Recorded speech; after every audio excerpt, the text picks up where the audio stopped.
Bonjour à vous, chers étudiants du BTS NDRC du lycée Albert Camus. Aujourd'hui, je vous propose donc de visionner cette nouvelle vidéo qui sera consacrée à la suite donc du TD3, à savoir vendre. Nous avions vu donc en première partie la manière dont il fallait gérer le catalogue en créant des catégories, deux, eh bien, les différents produits se rapportant à ces catégories en créant effectivement, question 3 donc différents attributs et caractéristiques et puis, en y ajoutant, la marque Class One enfant qui n'existait pas jusqu'ici.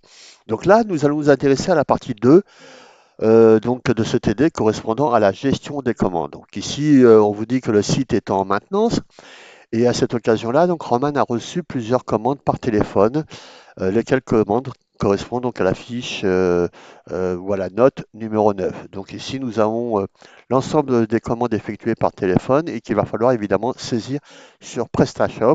Donc la commande donc d'Emma Dulay, d'Alain Lebeau, de Slim Salima, qui pour chacun ont respectivement commandé. Pour Emma, une robe longue. Pour Alain Lebeau, un blouson Teddy Garçon. Et pour Slim Salima, une robe mousseline. Alors ici, bien évidemment, par rapport à cette première question, je ne créerai que le produit donc correspondant au blouson Teddy Garçon, dans la mesure où elle me permettra effectivement donc d'illustrer la question numéro 2, où il s'agit donc de renseigner évidemment la fiche client donc de ce client, dans la mesure où il a payé par chèque, et de préparer donc la livraison afin donc de l'accompagner du bon de livraison et de la facture. Donc ici, vous avez les fiches pratiques se rapportant eh bien, à la manière dont il faut créer les commandes, donc à savoir la fiche numéro 12 et la fiche numéro 13 qui permet effectivement d'éditer le bon de livraison et le bon donc et la facture précisément. Alors pour pouvoir donc réaliser ces deux questions, donc il va falloir bien évidemment aller en l'occurrence ici sur le back-office donc de PrestaShop. Et comme je vous le disais précédemment, effectivement, on nous demande donc de créer une commande. Mais créer une commande, sachant que donc notre site, le site donc autrement dit de PrestaShop, à savoir ici donc le site Class One and Chic, est censé être en maintenance. Donc comme on peut le voir ici, effectivement, ce n'est pas du tout le cas. Donc on peut tout à fait le faire et à cette occasion-là rappeler on va dire, le mode opératoire qui permet donc de mettre un site en maintenance. On va donc dans paramètres de la boutique, paramètres généraux. On retombe sur cette page avec les deux onglets, maintenance, et on décide de ne pas activer la boutique. Autrement dit, donc de la mettre en maintenance. Une fois qu'on enregistre, on a toujours cette petite clé à molette qui nous indique effectivement que notre site est en maintenance. Et si on va sur le front office, on peut tout à fait le vérifier en rafraîchissant donc notre page. Et là, pour le coup, on voit bien que c'est tout à fait le cas. Donc ici, je vais donc, comme je le disais, devoir créer une commande. Mais pour pouvoir créer une commande, il faut bien évidemment que le produit existe. Et là, bien, on peut peut-être le vérifier en allant donc dans Catalogue, Produits. Et nous avons ici accès à l'ensemble donc des produits de mon catalogue, donc de la boutique. Et là, on voit bien que, bon, à part la robe, je n'ai pas le fameux donc blouson donc, nécessaire pour pouvoir effectuer cette commande. Donc bien évidemment, je l'ai fait volontairement, donc je vais créer ce produit puisque logiquement tout ce travail aurait dû être fait effectivement donc disons dans la partie 1 donc de ce même TD. Donc je vais dans Nouveau produit et dans Nouveau produit, j'atterris effectivement sur cette page produit où il me faut donc saisir ici le nom du produit. Donc il s'agit d'un TD comme nous l'avons vu donc précédemment. Donc le Teddy, donc en l'occurrence Teddy Garçon. Bon voilà, je mets tout simplement Teddy Garçon. Alors je peux peut-être aller regarder sur la fiche, éventuellement produit que j'ai juste en dessous, donc les informations nécessaires pour pouvoir renseigner donc la fiche produit. Donc c'est un Teddy Garçon noir. Je peux éventuellement le rajouter, Teddy Garçon noir en molleton. Voilà. Donc ici, sur cette même page ou sur cet onglet essentiel, eh bien, nous avons la possibilité d'y ajouter une image reportant donc à ce produit. Donc on va le chercher puisqu'il n'a pas été nommé. Donc là, on passe en revue l'ensemble des images que j'ai téléchargées préalablement pour pouvoir justement les avoir à disposition. Donc hop, j'ai pu obtenir et sélectionner donc le produit en question. Donc je décide d'ouvrir l'image. Très bien, je l'ai en couverture. Comme je le disais ici, en cliquant dessus, je peux faire en sorte par rapport au fait qu'il y ait plusieurs images, choisir celle qui apparaîtra en image de couverture, y ajouter une légende comme je vous l'ai déjà expliqué à des fins donc de SEO. Voilà. Ensuite, ici, nous avons deux autres onglets, récapitulatif et description. Bien, là, je peux éventuellement renseigner les éléments d'information. Donc, il s'agit d'un Teddy garçon noir en meuleton. Éventuellement, je peux rappeler cette information, donc faire tout simplement ici un copier-coller. Bon, évidemment, le jour de l'examen, j'essaierai donc d'apporter plus de précision. Et au niveau de la description, ici, je peux y ajouter le fait qu'il y ait un intérieur chaud et doux. Alors évidemment, je peux encore compléter donc cette partie-là en apportant toutes les indications que j'ai donc ici, à cet endroit-là. Donc j'ai autrement dit sur ma fiche, hein, d'accord? Donc sur ma fiche, donc voilà, ici. Donc ensuite, à partir de là, nous pouvons effectivement voir ou nous verrons à quoi correspondent ces deux onglets et les informations correspondant donc à ces deux éléments-là. On peut y ajouter une caractéristique, donc caractéristiques qui ont déjà été saisies, nous verrons à quoi cela correspond précisément, puisque nous en aurons certainement besoin un peu plus tard, pour notamment définir la caractéristique qui s'y prête par rapport à ce produit. On peut donc aussi, alors je peux pour le moment la supprimer, ajouter une marque ou ajouter un produit associé. Ça, c'est dans le cadre donc d'une vente croisée, cross-sell ou d'une vente complémentaire. Donc ça aussi, pareil, ça peut être intéressant. Donc je ne sais pas si j'avais créé un produit spécifique ou si j'avais un produit spécifique dans mon catalogue qui permettait de s'associer donc à ce blouson. Par exemple, je pense à une casquette, je pourrais très bien l'associer de sorte à pouvoir finalement doper mes ventes et augmenter le panier donc du client. Donc voilà. Alors on retrouve ici à droite toutes les informations donc se rapportant au produit en question. Donc ici, décider s'il s'agit d'un produit simple ou d'un produit avec déclinaison. Et donc pour le coup, en l'occurrence, si je consulte ma fiche euh, produit donc qui est proposé ici, donc voilà qui est proposé ici, eh bien, on voit que donc le produit en question euh, correspond, alors, en tout cas la commande qui a été effectuée, donc correspond à une taille donc précisément de 14 ans. Alors, ce qui peut éventuellement supposer que le produit en question donc peut être décliné donc dans plusieurs tailles. Donc, si on va sur la fiche, en l'occurrence produit, qui nous a été proposé, donc correspondant donc ce blouson Teddy garçon noir en bleton, eh bien, on peut voir ici qu'il est proposé dans des âges différents, 10, 12, 14, 16 ans, avec effectivement ici, alors là, on peut parler d'attributs, et avec ici cette information complémentaire qui nous précise que le blouson donc est proposé dans une matière spécifique, à savoir le 100% coton. Alors ici, il faut bien comprendre quand vous avez donc un élément comme ça spécifique, hein, qui permet, disons, donc comment dirais-je, de définir le produit dans une caractéristique bien précise, et bien c'est pour le coup justement une caractéristique. Alors ici, quand vous avez la possibilité eh bien, de proposer une variante ou des variantes de ce produit, disons donc dans des références différentes, en l'occurrence ici au niveau de l'âge, eh bien on va parler ici d'attributs. Donc c'est pour le coup la principale différence qu'il pourrait y avoir entre un attribut et une caractéristique. Et bien évidemment, ces éléments d'information vont nous être utiles donc au moment du renseignement donc de cette fiche, en l'occurrence produit. Donc, il ne s'agit pas pour le coup d'un produit simple puisqu'on peut le proposer comme cette information nous l'indique, dans différentes variantes avec des attributs qui peuvent être la taille, le poids ou la couleur, mais en l'occurrence ici, qui sera bien évidemment l'âge du produit commandé. Donc du coup, eh bien, nous allons pouvoir définir les déclinaisons du produit. Donc si je vais dans déclinaison, eh bien ici à ma droite, j'ai l'ensemble donc des déclinaisons qui nous sont proposées, telles que j'ai pu le présenter précédemment. Donc la taille, la couleur, les dimensions, le type de papier, évidemment se rapportant au produit qui nous intéresse. Donc il n'y a pas eh bien, la déclinaison donc âge, et pour le coup, eh bien, il va falloir donc la créer.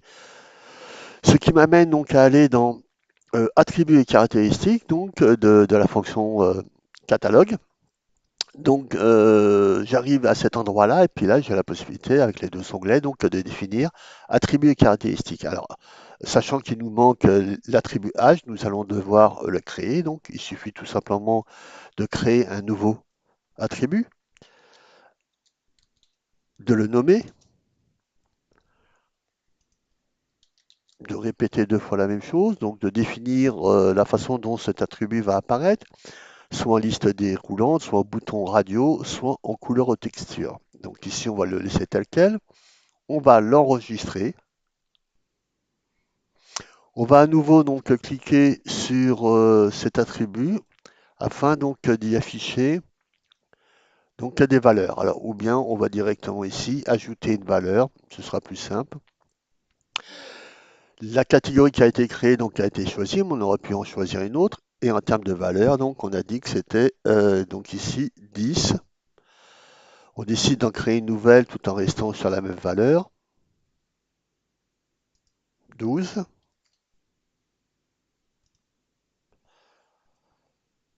14. Et enfin 16. Une fois qu'on a créé l'ensemble de nos valeurs par rapport à cet attribut, on décide tout simplement donc d'enregistrer. On peut à la fois vérifier effectivement que notre attribut créé a bien été, comment dirais-je, défini. Donc ici, nous avons 5 attributs, donc il est en position 5. Et pour ce cinquième attribut, donc, nous avons 4 valeurs qui ont été attribuées, donc en l'occurrence, l'ensemble donc, des valeurs correspondent aux âges de 10 à 16 ans. À côté des attributs, il faut bien évidemment créer la caractéristique dont je vous parlais. Donc la caractéristique, en l'occurrence ici, qui correspond eh bien, à cet élément d'information donné dans la fiche produit, 100% coton. Donc, quelle que soit la déclinaison du produit choisi, il va bien évidemment être proposé que dans une seule matière qui est le 100% coton. Donc, pour ce faire, il faut aller dans la caractéristique, sachant que la caractéristique donc, composition qui pourrait être celle-ci, mais qui n'est pas précisément enseignée. Donc pour le coup, on aurait pu décider de choisir cette même caractéristique et y associer une valeur en termes de composition. Donc pour le coup, on va pouvoir le faire. Donc je vais dans composition. Je vais donc pour le coup ajouter une nouvelle valeur. Je choisis évidemment la caractéristique composition et j'y mets 100% coton. Voilà. Alors 100% évidemment. Voilà. OK, 100% coton. J'ajoute, j'enregistre précisément cette caractéristique dans la mesure où il n'y en a qu'une seule, donc je n'ai pas besoin d'en rajouter d'autres. Voilà. Donc ici, j'ai fait le travail qu'on me demandait de faire. J'ai rajouté donc des attributs permettant donc de proposer le même produit mais dans différentes références ou variantes et définir la caractéristique se rapportant de façon spécifique au produit en question. Ceci étant fait, donc je peux continuer à compléter la création du produit que j'avais commencé, donc qui pour le coup eh bien, n'a pas été évidemment n'a pas été enregistré, donc il faut que je réactive, donc je redemande la création d'un nouveau produit. Donc, je vais y ajouter ici donc l'image se rapportant au produit. Cette opération que j'avais faite auparavant, dans la mesure où elle n'a pas été enregistrée, bon, bah, les informations n'ont pas été sauvegardées. Donc là, j'ai défini évidemment le récapitulatif et la description. Donc comme je vous le disais, alors récapitulatif, on va faire simple. Teddy, donc garçon, très simplement. Euh, alors ça aurait été plutôt, on va dire, le récapitulatif, voilà. Description, on a dit qu'il était intérieur. Voilà, je fais vite, hein. Intérieur, euh, intérieur, doux. Et il y a quelle autre information on disposait donc intérieur chaud et doux. Voilà, donc je vais mettre ça. Intérieur donc chaud et doux. Voilà, c'est juste pour vérifier à quel moment apparaissent ces informations au niveau donc du front office et plus précisément donc du produit en question. Donc je décide que le produit donc est proposé avec des déclinaisons. Donc je vais aller sur mon onglet déclinaison. Et là, normalement, oui, normalement, j'aurais dû avoir effectivement eh bien, les déclinaisons en termes d'âge. Et ben, je les ai, oui, autant pour moi. Donc ici, déclinaison que j'ai créée précédemment à travers les attributs, comme nous l'avons vu, 10, 12, 14, 16. Donc je vais choisir et cocher donc par conséquent l'ensemble de ces déclinaisons. Donc le produit, en dehors de celle-ci, de ces déclinaisons, il n'en propose pas d'autres. Donc ça aurait pu être éventuellement eh bien, la couleur. En l'occurrence ici, il est proposé en noir et dans aucune autre couleur. Donc je décide tout simplement eh bien, de le décliner en plusieurs, disons références. Alors, compte tenu du fait que je n'ai pas saisi le nom du produit, il ne peut pas évidemment incrémenter ces différentes clénisations.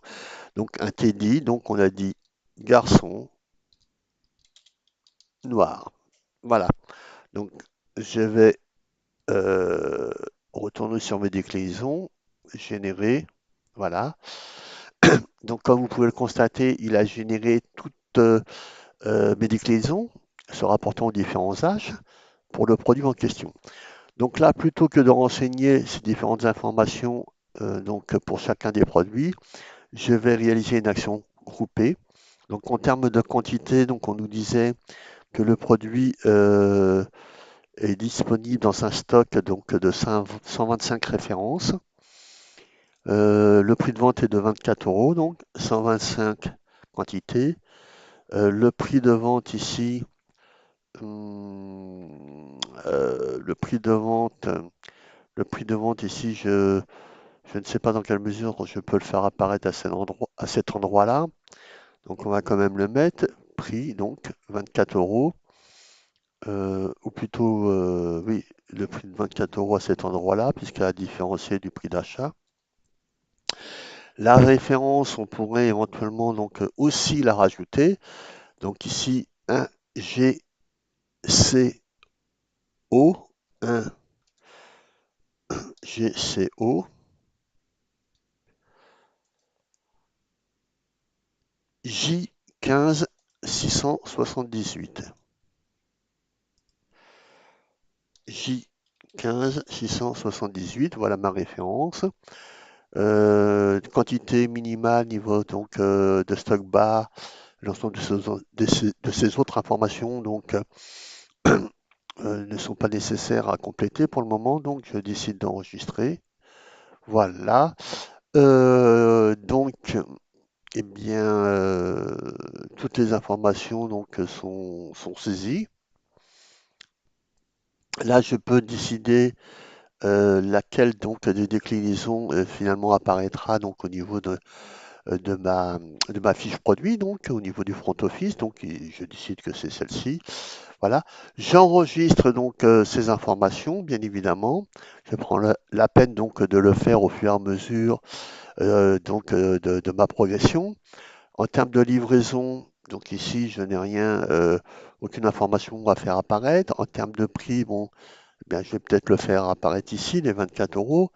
Logiquement, ça devrait correspondre Alors ici, il s'agit donc d'un prix de vente hors taxe de 24 euros, ce qui fait, avec une TVA de 20%, un prix donc notifié de 28,80 euros. Je peux, à partir de là aussi, ajouter un prix spécifique dans la mesure où s'il s'agit, on va dire, d'un produit qui bénéficie d'une promotion particulière, donc je peux effectivement le déterminer à cet endroit-là. Ensuite, je peux compléter donc l'onglet référencement et éventuellement l'onglet options, où ici j'ai la possibilité de personnaliser donc par exemple le produit, par exemple en y mettant une photo ou en y mettant éventuellement un texte spécifique, par exemple donc au dos du blouson. Voilà. Donc je reviens ici sur l'essentiel. Et donc effectivement pour finir cette partie-là concernant les particularités du produit, donc on a dit qu'il s'agissait d'un produit avec déclinaison, donc ça on a pu renseigner les informations qui s'y rapportaient. Et on peut effectivement aussi ajouter donc la caractéristique au produit qui, d'une certaine façon, aussi le singularise donc, de l'ensemble des autres, puisque au niveau des attributs, donc effectivement, ce produit est proposé dans des âges différents. En revanche, au niveau donc de la caractéristique, il est proposé que dans une seule matière, à savoir 100% coton. Donc, dans la mesure où la caractéristique a été créée, on peut donc par conséquent ici choisir la caractéristique, à savoir composition, et la valeur s'y rapportant 100% coton.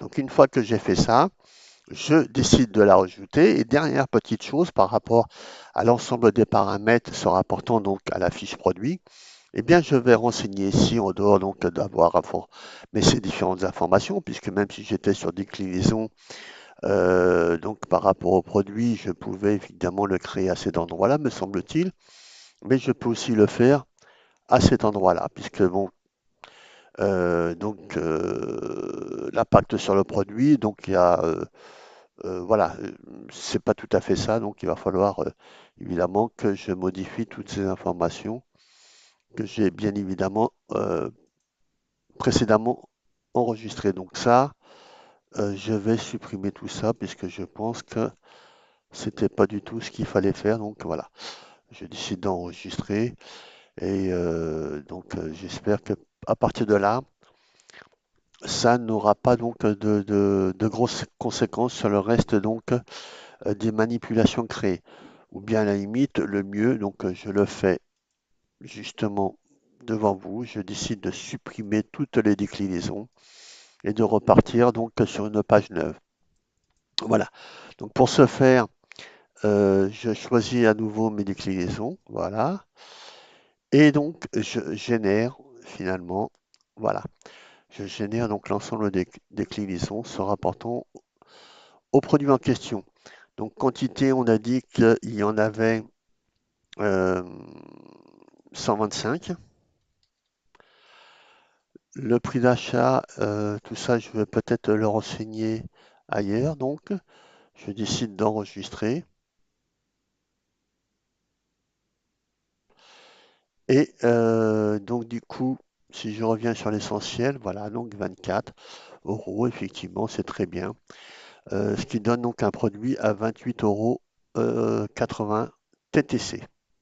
Voilà. Alors, donc, je disais, je vais donc finaliser finalement cette fiche en l'associant donc à une des catégories. En l'occurrence, ici, c'est la catégorie donc classe 1 enfant, garçon. Donc, je peux éventuellement conserver la catégorie accueil ou la supprimer ou décider effectivement que la catégorie, surtout principale, est la catégorie se rapportant au produit. Donc, à partir de là, je peux effectivement supprimer donc la catégorie accueil qui ne me sert pas à grand chose. J'enregistre et je donc décide de mettre en ligne le produit en question, sinon il n'apparaîtra pas dans le compte Office. Et je demande à visualiser donc le produit en question. Alors évidemment, pour pouvoir le visualiser, bien évidemment, il faut que j'active donc les paramètres de maintenance de ma boutique. Donc j'active la boutique, j'enregistre, je retourne sur le front office, j'actualise ma page Et là, normalement, j'ai mon produit en question qui apparaît ici, avec effectivement ici la possibilité bien de choisir la référence âge se rapportant donc au produit en question. Voilà comment donc effectuer. On retrouve ici les informations dont je vous parlais, donc ici le nom du produit, ici à nouveau donc le récapitulatif. Donc si on retourne ici sur mon produit correspondant donc au blouson, eh bien l'information qui apparaît ici, Teddy Garçon, est celle au niveau de la description. Eh bien vous allez voir qu'on le retrouve ici pour le récapitulatif. Et pour la description, on l'a bien ici intérieur, chaud et doux, avec un onglet détail pardon, du produit, composition et la caractéristique 100% coton. Normalement, on devrait voir apparaître ici donc le stock disponible du produit proposé. Donc, alors ça, il faut peut-être aller dans Essentiel, pardon, je crois, la référence qu'on aurait pu préciser ici. Et évidemment, en termes de quantité, eh bien, c'est à cet endroit-là. Alors, soit on le fait produit par produit, soit on décide de le faire sur l'ensemble des produits en sélectionnant ici euh, l'ensemble donc des déclinaisons proposées. On enregistre à nouveau. Et si on retourne ici sur le détail des produits, donc normalement, on devrait avoir le nombre de stocks de produits en magasin disponible. Voilà. Alors, le produit maintenant étant créé, bien évidemment ici je n'ai pas complété l'ensemble des informations correspondant à ces différents onglets.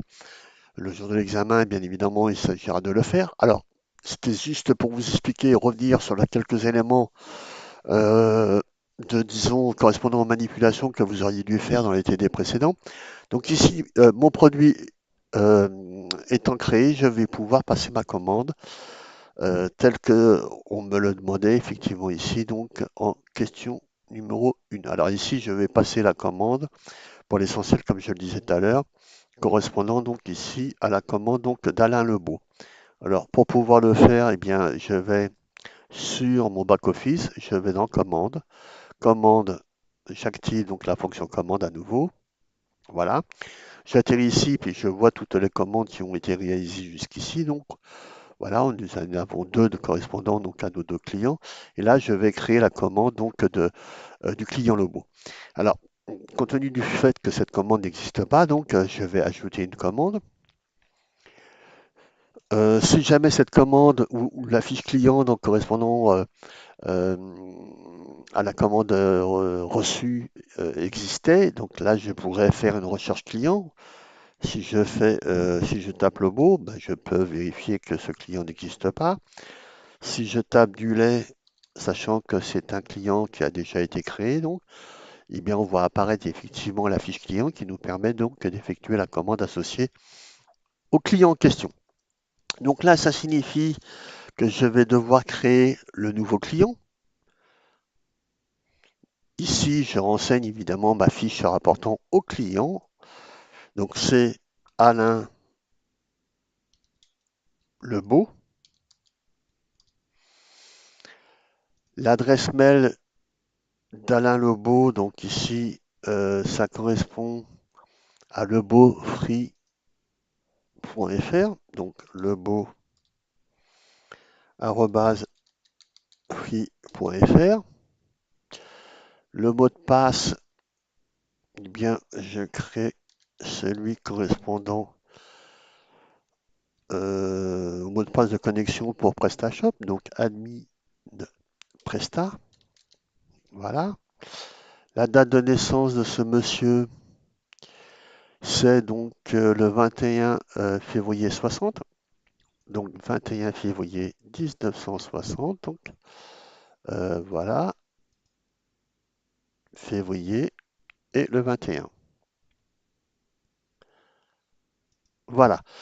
Je décide d'activer donc le compte client ou pas, de proposer une offre partenaire, et bien, donc de sélectionner le groupe auquel il appartient, donc en tant que client, très simplement.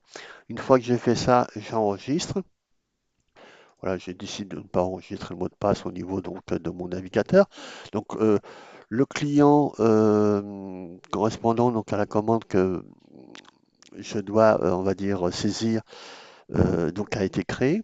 Donc là, je peux continuer d'aller plus loin, mais pour pouvoir finaliser cette commande, comme vous allez le voir, juste un peu plus bas. Donc là, j'ai panier et commande, mes deux onglets qui vont me servir par la suite. Là, on me précise qu'au niveau du panier, bon, bah, les prix sont affichés hors taxe. C'est une information évidemment, histoire de me rappeler donc, disons, la nature donc du prix affiché. Je peux décider donc d'ajouter un bon d'achat et si je devais le faire, eh bien, c'est ce qui correspond à une règle de panier. Donc, on verra à quoi cela correspond plus précisément peut-être un peu plus tard. Donc, une règle de panier qui doit être nécessairement différenciée donc d'une règle de prix catalogue. Donc, ce sont en fait des réductions que l'on peut accorder soit sur un produit ou soit sur l'ensemble des produits. Donc, en l'occurrence ici, le fait d'ajouter un bon d'achat, c'est donc de proposer une réduction sur un produit spécifique, en l'occurrence celui qui correspond à la commande effectuée. Donc là, bien évidemment, je vais devoir ajouter une nouvelle adresse puisque dans ma fiche client que j'ai créée, eh bien, il n'y avait pas en fait cette rubrique. Donc, je décide d'ajouter une nouvelle adresse. Donc, on retombe sur ma fiche client et plus précisément sur la partie adresse. Donc, au niveau donc de l'alias, il suffit de rajouter donc on va dire une abréviation qui permet, disons, donc d'authentifier l'adresse. En l'occurrence ici, il habite donc à les Mureaux, donc bon, je vais mettre tout simplement LM. Donc l'adresse, eh bien, je mets n'importe quelle adresse, mais évidemment peut-être que je devrais mettre l'adresse en question, c'est 23 rue donc des Fourmis, ok? 23 rue des Fourmis. Le code postal 78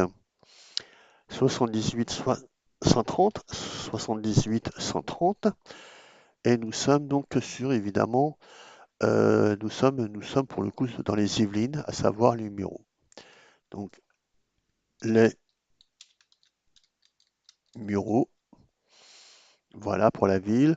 Le téléphone, c'est optionnel. Et puis, bon, autre, on n'a rien à ajouter. Donc là, j'ai créé l'adresse de livraison, puisque effectivement, par rapport à cette commande, donc, il était question qu'on livre, qu'on prépare la commande, donc, et la livraison en y associant le bon de livraison et la facture.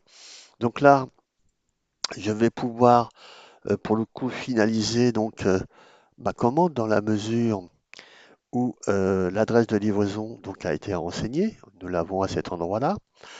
Donc je vais soit sur panier ou commande, mais là, pour le coup, je vais aller sur commande donc ici. Je pourrais faire cette recherche produit, hein, comme je le disais, sur panier ou commande, ça n'a aucune importance. Donc rechercher un produit, eh bien normalement, si je tape Teddy, euh, eh bien les premières lettres donc, du produit en question qui a été préalablement créé, je vois apparaître effectivement le produit Teddy, donc garçon noir, avec donc la déclinaison, ici en l'occurrence.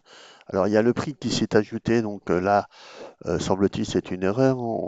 C'est peut-être parce qu'effectivement, auparavant, j'avais donc associé lors de la déclinaison le prix de 24 euros.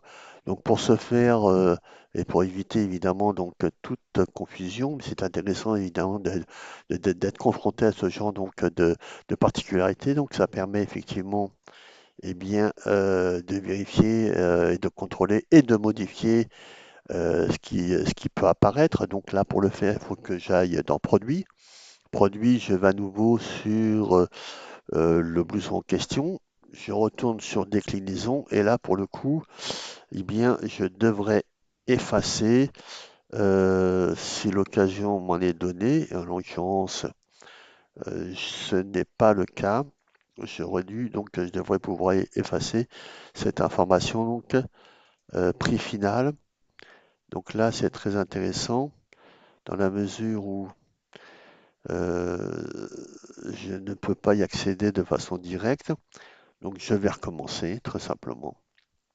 Donc je vais créer donc mes déclinaisons, en l'occurrence ici H. Voilà, comme je l'ai fait jusqu'ici. Je génère et j'espère que pouvoir quantité, voilà, je ne renseigne pas le prix. J'enregistre cette partie, voilà. Alors nous avons toujours le prix final. Bon bah apparemment il apparaissait à un autre endroit. Bon bah c'est pas grave. Nous verrons ça plus tard. Donc je disais que là pour le coup j'étais dans ma commande. Alors euh, donc dans ma commande je crée cette nouvelle commande hein, comme je l'avais fait précédemment dans la mesure où je n'ai pas sauvegardé mes informations. Eh bien je vais devoir recommencer donc. Alors, je suis à cet endroit, donc l'adresse de livraison a été créée et je vais donc commander donc mon blouson Teddy garçon. Et là, la taille commandée donc de ce blouson est de 14 ans. Donc ici Teddy garçon 14 ans. Donc en stock il y en a zéro. Donc là pour le coup, il va falloir que j'ajoute donc un stock minimum pour pouvoir effectuer cette commande. Une fois que j'ai fait ça, je décide de l'ajouter au panier. Dans la mesure où il n'y a pas de produit en stock, eh bien évidemment, cette information m'indique que la commande ne peut pas être finalisée, donc, ce qui signifie que je vais donc aller dans catalogue produit. Je retourne sur mon fameux blouson. Donc là, on a bien effectivement le produit TTC, donc sur la base d'un produit hors taxe de 24 euros, c'est très bien. Donc là, je vais décider de modifier les quelques informations qui me sont nécessaires. Donc en l'occurrence ici, en termes de déclinaison, la quantité des produits disponibles. Donc je retourne sur déclinaison. Déclinaison, donc je vais ici sélectionner, réaliser une action groupée. Donc on a dit en termes de stock disponible, il y en a 125. Donc là, je vais sélectionner donc la quantité disponible. Je décide donc d'enregistrer. euh, D'enregistrer, donc voilà, très bien.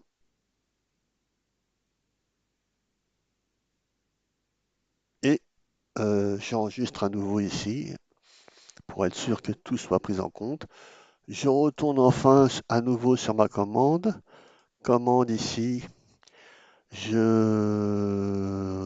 renouvelle donc une nouvelle commande pour le beau, en l'occurrence client qui existe. Je vais donc pour le coup aller dans commande, rechercher un produit, le produit en question. Donc ici il s'agit de 14 ans, donc d'un produit en 14 avec le stock disponible cette fois-ci. J'ajoute au panier. Le produit en l'occurrence apparaît ici. J'ai effectivement mon adresse de livraison.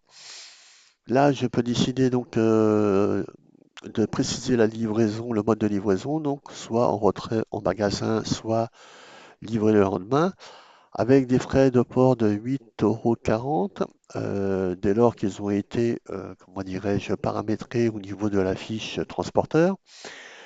Il ne s'agit pas donc d'une livraison gratuite pour le coup. Ici, on a dit qu'il payait par chèque et que, eh bien, pour le coup, la commande était donc en cours de préparation. Voilà. Donc je crée la commande et là je suis enfin finalement arrivé à la création donc de la commande donc se rapportant au client Alain Lebeau. Je peux décider d'imprimer la commande dans la mesure où il a été payé par chèque, et bien là pour le coup et que cette commande est en préparation, je peux voir la facture ou le bon de livraison. C'est ce qui correspondait précisément à la question 2 où vous demandait donc, eh bien, une fois le chèque encaissé, de préparer cette livraison et de l'accompagner donc du bon de livraison et de la facture que vous devez joindre au colis à la demande du client. Donc ici, je peux accéder à ma facture et je peux aussi accéder à mon bon de livraison. Donc normalement, ces deux documents devraient s'ouvrir donc dans mon outil, dans mon application, donc permettant de visualiser en fait ces documents en l'occurrence. Ici, ça peut être Adobe Acrobat ou PDF Viewer. Donc en fait, je les ai, si je vais donc dans téléchargement, les deux documents en question, donc ici livraison, voilà, Alain Lebeau, adresse de livraison, donc, et j'ai aussi la facture se rapportant donc au produit en question. Donc facture, Alain Lebeau, avec le produit donc correspondant à la désignation suivante, au prix donc hors taxe de 24 euros, avec des frais de port de 7 euros, TVA donc 8 euros des brouettes, ce qui nous donne ici donc un montant total donc de 37,20 euros. Voilà. Donc ici, donc j'ai toutes les informations qui me permettent donc de me renseigner sur la commande. D'accord? Donc livraison. J'ai un onglet retour, mais en l'occurrence ici ce n'est pas le cas. J'en aurai certainement besoin pour la question suivante, 3, que nous verrons bien évidemment plus tard. Nous avons ici donc quelques indications nous précisant que Monsieur Alain Lebeau donc, est enregistré en tant que client dans la mesure où nous avons renseigné le fameux mot de passe. Voilà, sinon il n'aurait été que finalement visiteur ou, euh, comment dirais-je, selon les trois statuts, donc il n'aurait été que de passage en fait. Alors là, il existe bien puisqu'il a un compte créé et donc il apparaît en tant que client. Nous avons l'adresse des livraisons, adresse de facturation. Voilà. Donc, partant de là, nous pouvons considérer que la commande correspondant donc au cahier des charges qui nous a été donné, eh bien, a été réalisée. Donc ici, donc nous avons effectué la commande d'Alain Lebeau et il s'agissait de faire la même chose pour l'ensemble des deux autres clients. Voilà. Je pense avoir fait vraiment le tour de la question avec quelques petits détours et comment dirais-je et retour en arrière. Bon, mais pour le coup, c'était intéressant effectivement de pouvoir, comment dirais-je, se confronter aux quelques obstacles rencontrés. Dès lors que ça vous permettra effectivement de savoir comment les contourner si jamais d'aventure ça devait vous arriver, surtout le jour de l'examen. Voilà, je pense avoir pour le coup fait l'essentiel. Eh bien, voilà, dans une prochaine vidéo, donc nous nous intéresserons certainement donc à la question 1 se rapportant donc à cette dernière partie du TD. Donc je vous remercie donc pour votre attention. J'espère que cette vidéo vous servira et qu'elle vous permettra donc bien de revoir les principales notions déjà vues et d'en découvrir d'autres. Sur ce, je vous laisse et je vous dis à bientôt. Au